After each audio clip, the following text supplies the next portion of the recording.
Chemistry. Chemistry is what makes a football team. Doesn't matter how many stars you sign, whatever you sign, identity, chemistry is some of the most important things that we have to create in football for football to be exciting. That's what every manager strives for, tries to make and tries to produce. Then there's one thing that people look and don't really look at it in importance, which is very important, which is culture. Every single team that we have ever watched football of, whether it's in America, whether it's in Africa, Asia, Europe, one thing that those teams do have is culture. Culture is what makes a team whatever we like to. Liverpool has their own culture. It's driven from the emotion that they show from the team as they attack. The emotion of Liverpool, especially under Jurgen Klopp, it's what has made them so successful in the recent years.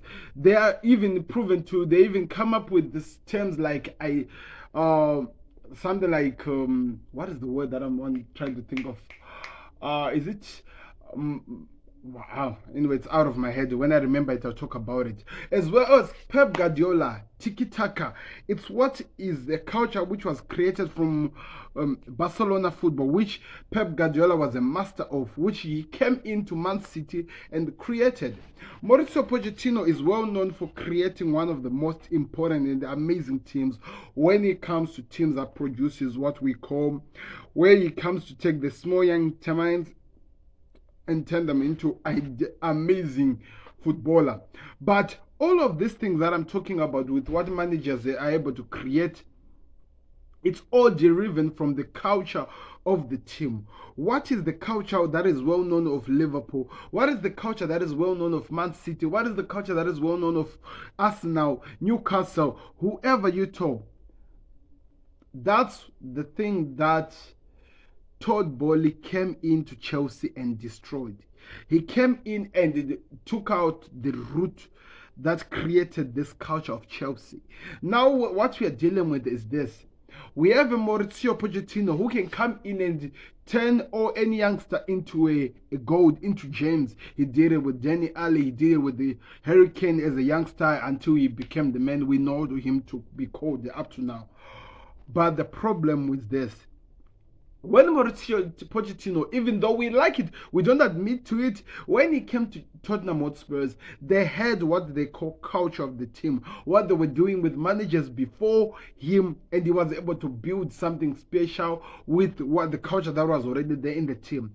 What usually keeps this culture of a team, it's usually the former players who are able to usher in the new players and create something amazing with the team. That's what Todd Bowley came in and destroyed in Chelsea. In 2 transfer window, he has taken out the root of Chelsea Football Club. He has taken out what they have come to know of it, and he has now tried to create something new.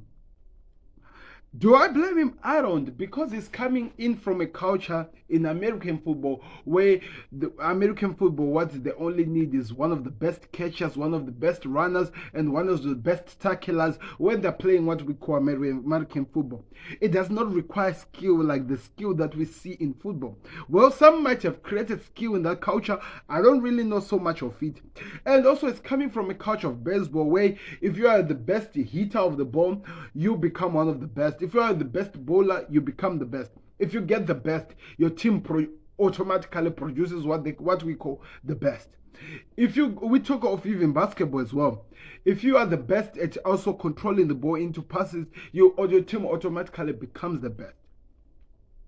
Todd Bowley, what he decided to do is come in and destroy the culture of Chelsea, try to get the best rookies, as he calls them, and after getting those rookies, he has destroyed the culture, which is very important in it, destroying what I was talking about, which is the chemistry of the team, which is the identity of the team. And without that, the team has become I don't really know what we call Chelsea as now at the moment when we try to look up those teams as well. And he fired the guys who understood football, who understood the player you have. If you have a ball returner, what you need a player who can be a monster who fights around to produce this. He just go and say he is the best team player that they have in the club and he's young, I'm getting him. Hence, Moises Caicedo is at Chelsea. Romeo Lavia is needed by Liverpool. They must know what they want to use him. I'm getting him. You're adding him into the team. Nicholas Jackson looks like he was the best team he was in Valencia. I'm getting him. He could be something that we can work with at Chelsea. And he was like, okay,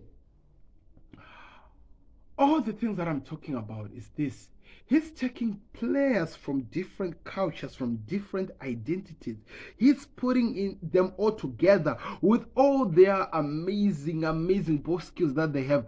They have a different chemistry which they produced in their respected teams to come into Chelsea. How does that create an identity to Chelsea as a club?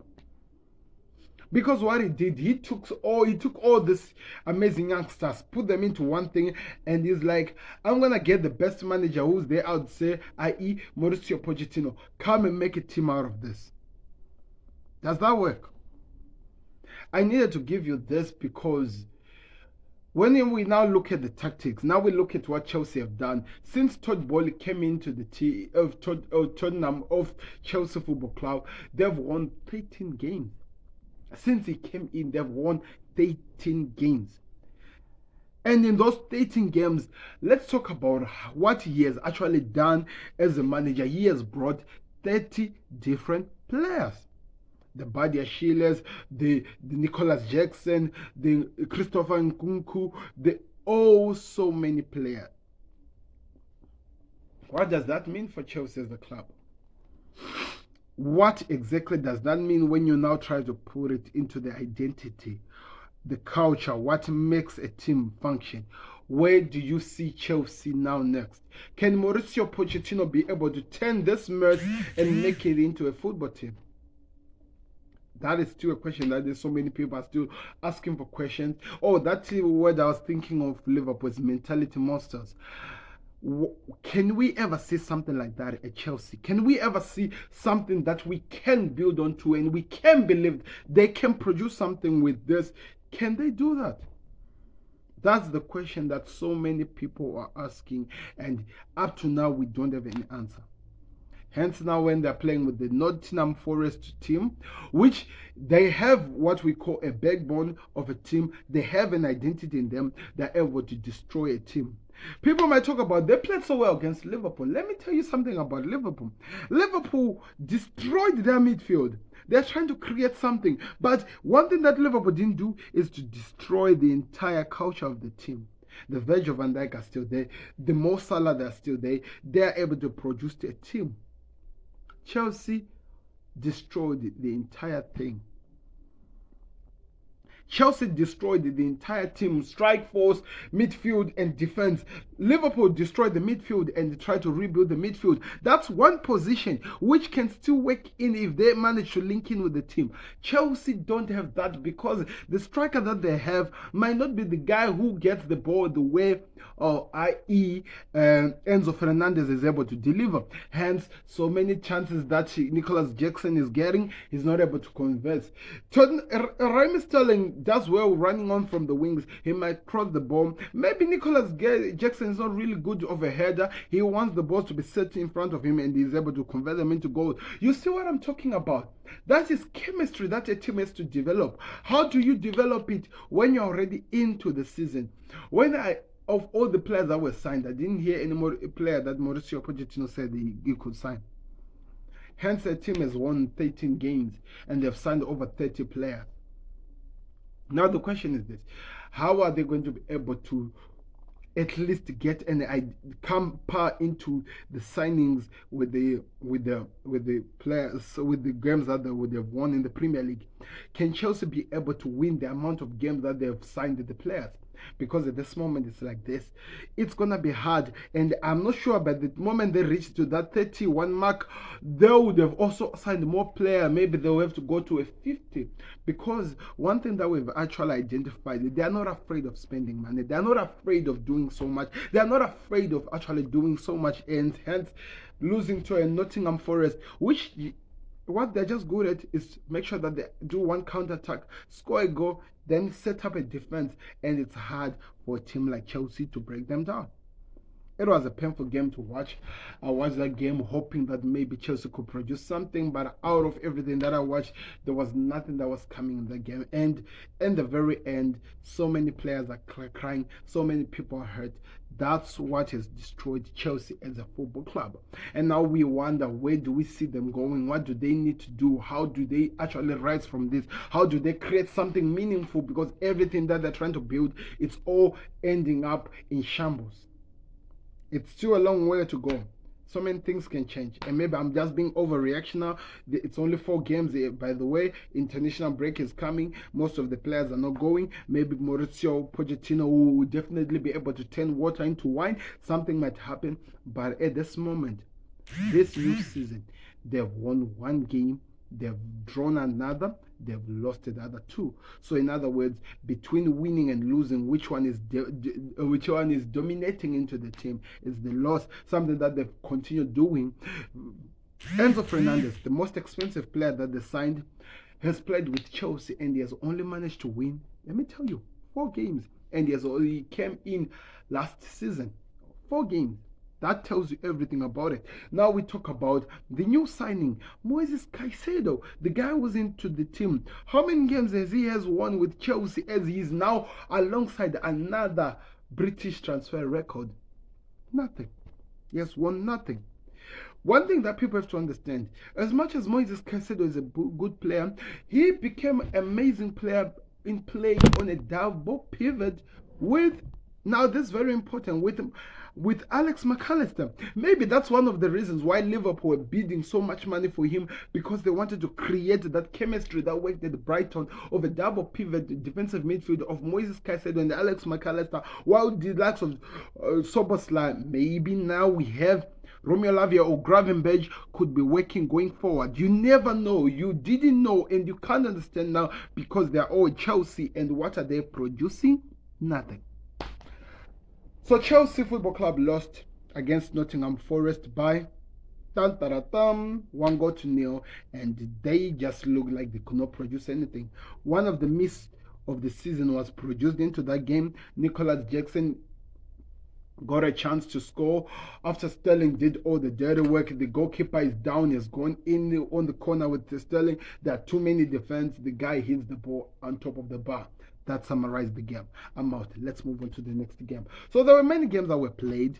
The other one is Newcastle versus Brighton. I watched this 2 game. By the way, congratulations to the player who hit the Hattrick. I think his name is Code. Let me just try to cross check right now as I'm speaking to you. Evans Ferguson. What a game. What a game for him. They did so well, and now that gives me again, do I need to recreate and create a story like I just did a few minutes ago? Not really. What's wrong at Newcastle? Do you know one thing that I've come to understand with football, which I think is very important? They are managers who are so good to continue the story of the journey, but they're not able to take teams to the promised land. I.e., in this moment, I'm talking about the Newcastle manager, Eddie Howe. He has been an amazing manager for Newcastle, did an amazing thing, one of the best defense in the Premier League that everyone was not expecting. He took a team that was coming from relegation, put them into the top 4. Amazing. Everyone is loving this. But the problem with Eddie Howe is this. So many teams or so many managers had not yet managed to get used to your tactics you were using in your first season, with a full season with Newcastle. Now they've analyzed your play. They've analyzed you. And now you cannot be able to even buy a win. I'm joking. That is hence to Chelsea. You can even manage to create or even win one game. Even to win one game. He's failing to produce anything that is meaningful. That just summarizes him as a manager. He is one manager who's able to take a team from relegation and push them into the top four. But can they get them to the promised land? In this situation, the owners of Newcastle wants to win the Premier League. They want, let me tell you this is very important. They want anyway to win one trophy, the Carabao Cup, the FA Cup, even the Champions League. Eddie Howe, at this moment, as things stand, looks like he's not that kind of a manager. He cannot even manage to break the barrier to beat a manager who is in his head, Jurgen Klopp, who by playing 10 men in a team that was a game that was big, he could not even manage to win a game. That just tells you how much of a manager he is. He's a manager who can take you from a position to another position, but he cannot take you to the promised land. What am I saying here? For Newcastle fans to be happy over where they go, they might in a way need a new manager who can be able to take this team to the promised land. In this case, not Eddie Howe. They played against Brighton. Callum Wilson scored a goal in the 90 minutes. The whole entire game, they just looked anonymous. Even though signing some of the best players we have been told of, they are failing to buy a win again. It's painful times, really painful times for Eddie Howe. As much as he has been a good manager, it's not looking so well for him. He has managed to win the first game of the season he has played. And maybe I'm being too harsh, because when you really dip it, when you look at the teams he has played in the first half of the Premier League, he has played Aston Villa, one of the amazing teams we have seen this season. He won by 5-1. Amazing. He has played against Man City, the treble winning team. Hard. He felt he has played against Jurgen Klopp, a manager who's very good tactically to beat teams. He has done it before. He has this thing, a mentality of fighting to the very end, which he was able to produce with this team. So maybe he wasn't able to do this. So maybe I'm being too harsh again. He has played against the other one, Unai Emery. No. De Zerbi, one of the best managers that people are talking about, who has created this Newcastle that Graham Potter has put to a certain level. So maybe, just maybe, it's still hard. He hasn't played with the Nottingham Forest. He has not played with some teams. He will bounce back in the second half after we come from the international break. You never know. Maybe we have to give him time. I'm hearing things like this. I was watching ESPN and people are already asking who will be sacked first. It's a harsh world. You have been given so much money. Now people are expecting you to deliver. And if you don't deliver, guess what? Questions like this will be asked. When will you be sacked? That's how Premier League is. You have to be strong for it. And they lost yesterday again by 3-0. Again, amazing from Evan Ferguson. And I think we did see now why maybe Gareth Southgate does not trust Nick Pope so many times, because he's not really proven it yet that he is a good goalkeeper. Anyway, we move on. The other game that was played yesterday, which had some controversial moments, but before I talk about that one, let's talk about Tottenham Hotspurs. Let's talk about Ange Ball. Ange Postecoglou's ball. One thing that I've seen from Tottenham Hotspurs over the past weeks is they are a different animal. Yes, they might be out of the Carabao Cup. They are a different animal, and it's all thanks to the manager. They played the game, and another hat-trick again by somebody who's in my fantasy team, Son. I'm really excited over where this team is going as a whole, because they are looking like they have something to prove. They are playing like a team. They are showing chemistry.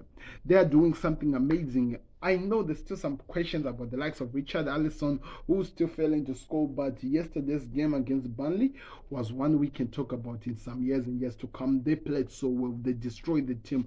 They attacked so well. They opened up the team so easily, and they won the game, which I think they deserve to win. So there's so much to talk about when it comes to them, but look at where they are going. It looks like they have something to prove, and it looks like they are going to be sitting. The sky is high. They are going to be leading this team by example, showing the world what they're able to do. What a performance. 3 goals by Son.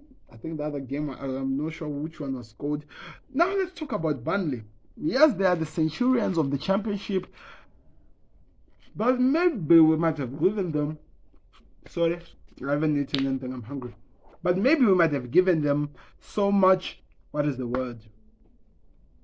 so much respect before they prove themselves into the Premier League. Because what only we, the fans, are able to look at and actually judge is if the team is winning, which is something that they haven't done. They haven't won yet. And because they haven't won yet, we are here, live on camera, talking about them. If you don't win, we talk about you. That's what we all do. That's what every football fan do. Burnley played all the games and they still don't even ever win. They still don't even ever win.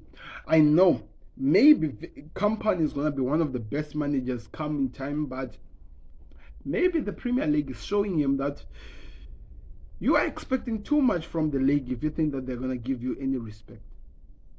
It's a crazy time. It's painful times.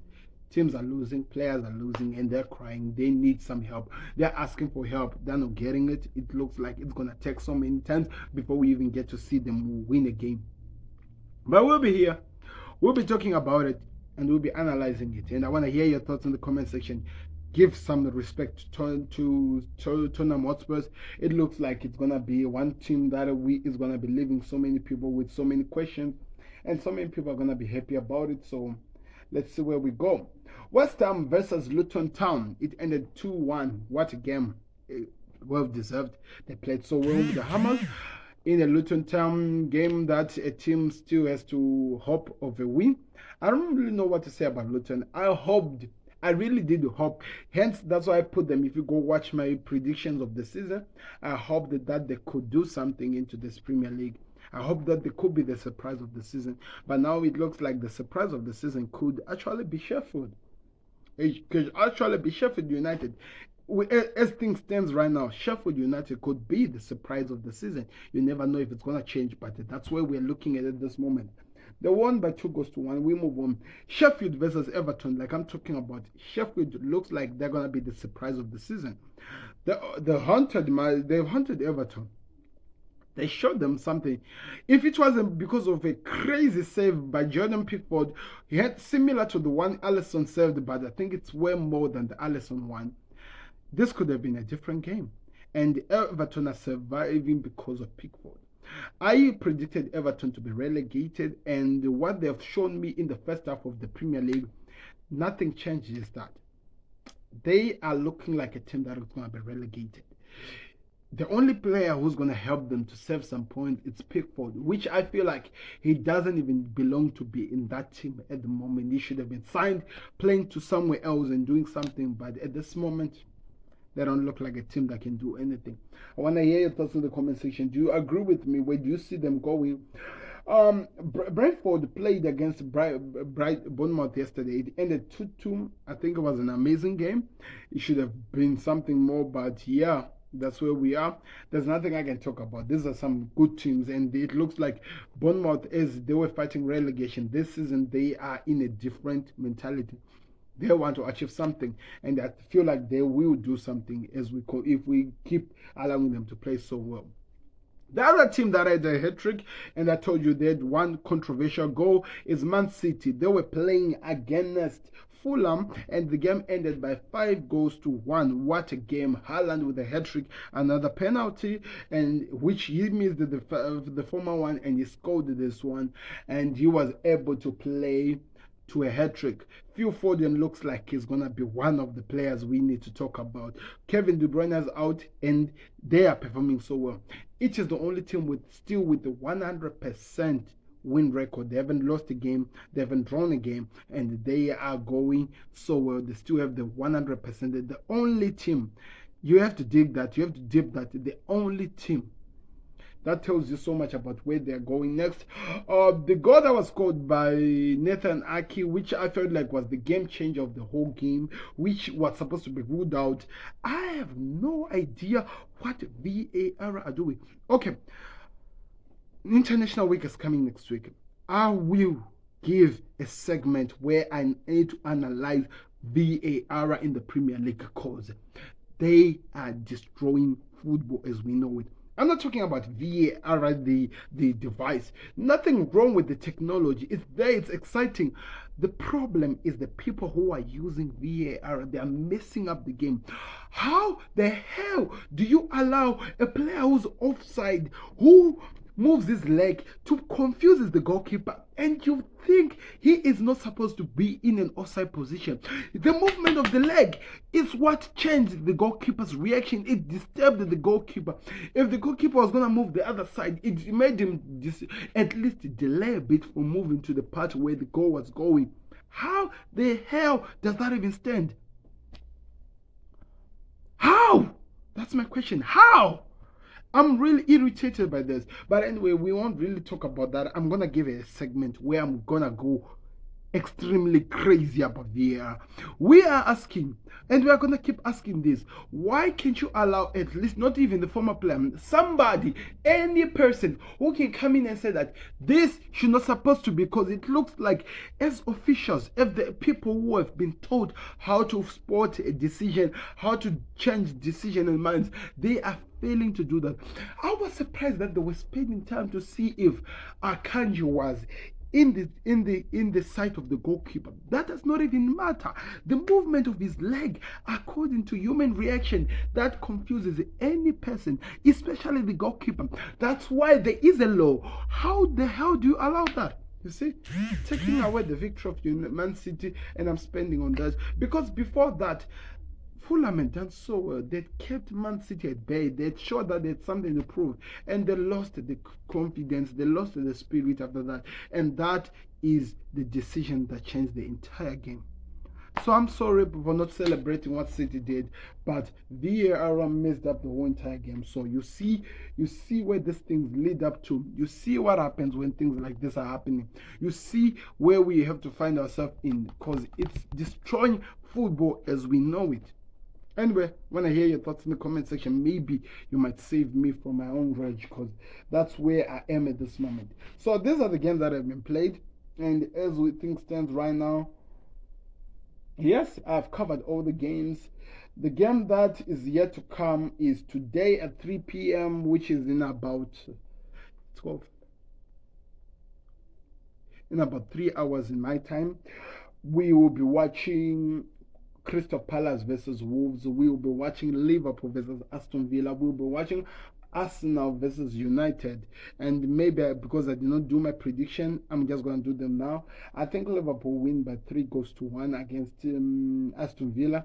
I do feel like Arsenal are going to win against Manchester United by at least 2-1. And Crystal Palace versus Wolves, I think that one is going to be a 1-0 win or a draw. But I feel like 1-0 to Crystal Palace, because I feel like Wolves is a good team, but they now have lost Matheus Nunes. That could have an impact. I don't know how much of an impact, so that's why I'm putting it at there. So it's almost half an hour now of me talking about the Saturday and Friday football matches. I'm really angry over the VAR. I'm hoping that something can be done. Something can be done for our mind's sake. Let's see what happens as we move forward. Do me a favor, click the like button, subscribe to the Connect. Let me hear your thoughts in the comment section over the games of yesterday. What impressed you? Which team do you feel like is going to have more of an impact as the season continues? We are going to the international break. I'll be coming with some video reactions over what is happening. But yes, this is where we are now, people. Click the like button, subscribe to the Connect. You know me, I'll be always here, Bob. Thank you for 2,300 subscribers. Please keep sharing the videos, letting people know. We'll be back again, and we are Football Connect. We are out. Peace. Subscribe to the Connect.